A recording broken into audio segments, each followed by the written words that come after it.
That's the thing. So it's scary to say, well, there'll be some teething problems. But I think we need to learn to live with it. We need to find a way where we can go to nightclubs, have our masks on like Tulo, but still have fun. Yeah. But here's the problem, and I'll agree with you. We need to live with it for sure, and that's sort of the strategy that we are pursuing, because we say lives, yes, first, but livelihoods just behind. Just behind, right? We can't forget about livelihoods, right? You know, and however, lives should always come first. They will come first, yeah. That's why the color code system says, look, as the R0 goes too high, we really have to say livelihoods have to suffer a little bit. Yeah. But what I've seen is how responsive this thing is in terms of the moment you lock down a little bit and you become a bit stringent with ability to walk around and interact, within a matter of 2 weeks, believe you me, you start seeing the impact. So I see living with it becoming not to say, look, let's just continuously live our lives and act as if it's not there. But I think it's about trying to find the right balance. Once in a while, say, look, for the next 2 weeks, guys, let's hold our horses a little bit and let this thing go down. It's like when you're having your drink in a bar. Yeah. There comes a time when we feel like, I need to take it easy. That's good, yeah. I'm at that point now. Yeah, I'm at that point now. Yeah. Can I have some water? Yeah. And then you're dancing, you're having fun, but you're off the drinks for the next hour or two. Yeah. And then, hey, I'm good. I can have a G&T now. Exactly. Yeah. That's how. So it's a matter of a balance continuously. No, right. I think we should do the same thing. Have a 2-3 weeks of maybe orange. Yeah. And then keep it down, and then we'll let things go a little bit responsibly. Then keep managing it. It's a management thing. It is a management thing. It's not a control thing where you're either or. Yes. Yeah. Okay. Yeah. I was talking to Bella the other day. One of the topics of our conversation was, what are the things that we will keep doing post-lockdown? Post-corona, or post-corona in parentheses. I'm sure, but you'll be jobless. Anyway, we'll come back to that. I will. I said to Bella, I'm going to keep wearing a mask probably for the next year and a half. I'm going to obviously social distance. I wish my people would glean the importance of this thing. So I'm going to social distance definitely, and of course cleanliness has always been a big thing. So let's keep doing that. So I think and that's why I'm saying, if we learn to live with it, if we are intentional about wearing our masks, if we're intentional about social distancing, if our schools start to say, you know what, actually we found a way where we can kind of hybrid between this digital learning or e-learning and having you come, if we can find kind of, as you say, managed solutions. Absolutely. Then I think what you're saying really is that that's the new normal. That's the new normal. I always say that I think we should forget about going back to the old way things were before Corona. I think we'll never get there. No, it doesn't exist anymore. Yeah, it will always be a new normal. Yeah. I think the longer this thing takes, the more, in fact, it starts changing even culture. It starts changing even our instincts, giving each other hugs, shaking hands. It's going to be kind of funny, I tell you. Even when I told this thing is gone, you try and give me a hug, I'll be like, I can't remember giving a hug, to somebody other than in my close circle. Nah. So hit him with the elbow. It's going to change the way we do business. Also, working from home. Yeah, the trend is there. Yeah. We've tested it. We've had to be confronted with it, and I think the trend is sort of taking root. It's going. And kids online learning. Yeah. Boy, I've never had so many. I mean, most of us haven't had so many, Zoom meetings. Yes, like Skype or anything like that. That's just the way it is now, and until you get comfortable with it. So and you guys, what you're doing here, digital, is the way to go. It is the answer. Because it also makes the world sort of your market, your oyster. That's you reach everybody all over the world. That's right. Countries as small as ours can only benefit from this trend, because it means right now we can have an audience all over the world, because there's now people moving into digital platforms, being forced by this thing.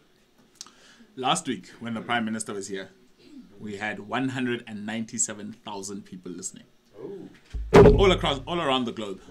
With any luck, you'll do numbers like that this week again. We'll see how popular you are. We'll tell you you're popular. We'll tell you your popularity. Okay. South Africa is now at level 1. there's going to be material effect to us. We can't be naive about it. The very real fact is that people want to come home. They haven't come home probably since February. That's true. And they are going to be allowed to leave. What are we going to do about them coming? How are we going to accept them? Yeah. What is our plan? Yeah. As it turns out, I'm presenting a proposal tomorrow. Okay. Afternoon, the cabinet. So this is breaking news. And therefore, there isn't a decision yet. Okay. They will decide. Yeah. But it's fair to say that when all is said and done, this has to boil down to principles. Right. We still are in a situation where, as those figures you just were actually reporting indicate, 50% positivity. That's scary. Yeah. It tells you that we still are at risk. What is also for a fact that South Africa is clearly having a worse case than us in terms of infections. Without a shadow of a doubt. No. I mean, look, we did an analysis where we're looking at infected people per million, and dead people per million. Lesotho infected people per million was sitting at 620 something, and yet South Africa was sitting at 11,000 or something like that. Jeez. Now that's comparable because I'm saying per million. Yeah, per million. Yeah. And death we're sitting at 15. South Africa had a astronomical figure. Yeah. You know what I'm saying? Yeah. So what is clear is therefore that Lesotho risks importing infections. Yes. From South Africa. Which has always been our biggest fear. It's been our biggest problem. Yeah. A lot of those figures, to be honest with you, that you are seeing coming in today, I actually inquired as to what's the breakdown. It would seem like most are from Pachasnack. Oh wow! And it's travelers from my home province. Hospital, yeah. Okay. Machabeng Hospital. Oh wow! And Machabeng, Pachasnack as a district is now number 3. Oh, number 3 on in our the country. Yo. Which high. Which is worrying for a district so small. Yeah. So and underdeveloped. Yeah. So here's a problem then. If you open the borders and you let that influx come in, what are you bringing? And we still don't have a capacity. We don't have the capacity. Yeah. I'll be honest with you. At the lab right now, if we are to then do testing, I can tell you that we have run out of. We're almost running out of consumables. Yeah. Because you need this test kits. Right. And all those things that they use at the lab. Right. You need to have staff to do 24/7 sort of operation. Yeah, in order to get your turnaround time right. Absolutely. Because there is that requirement also that if you want to go to South Africa and you're in Lesotho, you need 72 hours. Yeah. Now, that means I should issue to you maybe 48 hours. Yeah. In order to give you some extra day. Right. To then move to the border. Right. Now, how do I get results from Tanyagu Hospital or such like place? In 48 hours. And bring it to the lab here in Maseru, the one and only, international, to then do a test and give it to you. So that it's in the right window. Do we have that capacity? I can tell you right now, no. So we have to, I think this is going to be one of those, examples going to show that the price we're going to pay for some of the decisions we have taken since March. Yeah. Or some of the decisions we have not taken. Some of our earlier decisions, or lack thereof. Or lack thereof, actually. Lack of action. Yeah.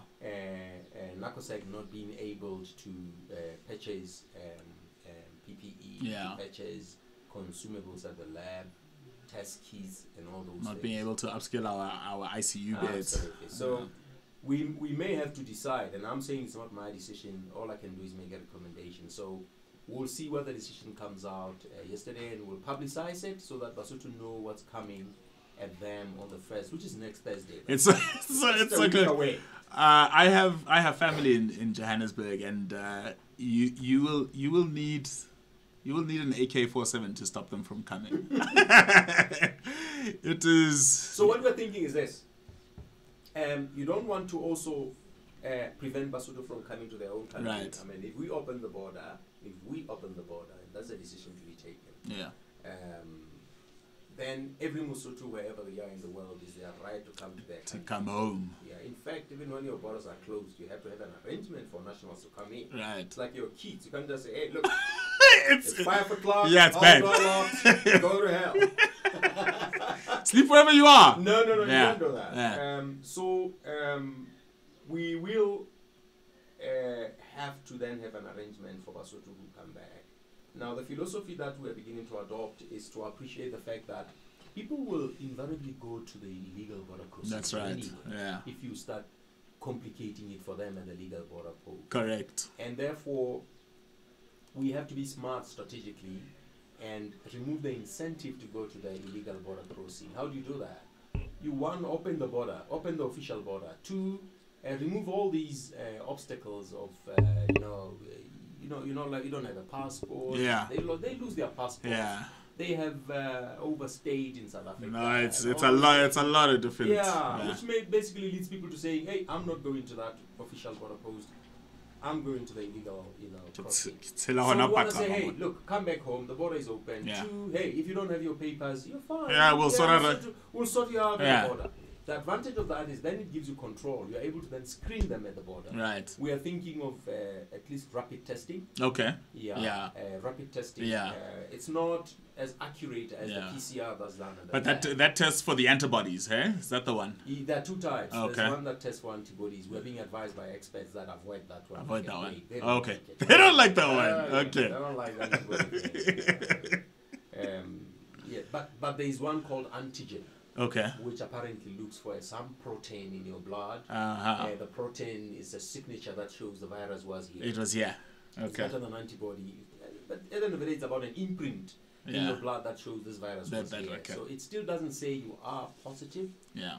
Rather, it doesn't say you have the virus. It Yeah. says you may have had it in the past or you haven't. So, but hey, it's better than nothing. It's better than nothing. I mean, it's better than the temperature. If you ask me. That temperature gun is my favorite thing though. I love being with a doctor as we walk into somewhere and the security guy is there. Doctor. Yeah, like nice one. Okay. The question I suppose that has set social media alight. We've got to ask. It's an admin issue, but it's a question I suppose. LRA, NACOSEC, DMA. You are supposed to head all three of these organizations. It has now been clarified that you are not receiving salaries from all of them. I am not. I'm only receiving from You're LRA. getting your LRA salary. Absolutely. Because you're on secondment from the LRA. Yeah. Now, the DMA. How does the DMA job happen? How are you going to do all three of these jobs? You aren't. Okay. Let me clarify. Right. So it's not 3 jobs. Okay. It's 2. Right. It's LRA and NACOSEC, which then was transformed into LRA and DMA because NACOSEC is not in the picture when DMA comes in. Okay. Right? So what has happened is that NACOSEC is being absorbed into DMA. Into the DMA. Yeah, so you don't have NACOSEC still existing outside DMA. And here's the idea. That's wonderful. Yeah, here's the idea. So NACOSEC was started according to the DMA law, the DMA Act of 1997. According to Section 9D of that law, it says there shall be, if there's a disaster, if there's a flood or snow or such like disaster, a task force for that disaster, the task force of ministers, has to be put together. Right. By the Prime Minister. In this case, there is Corona. The Prime Minister put together a task force for Corona. In accordance with that act, one of the powers of this task force is to establish appropriate institutional structures in order to implement the relief plans that have been approved by the task force to fight that disaster. Right. That is Section 9D. I'll say it again.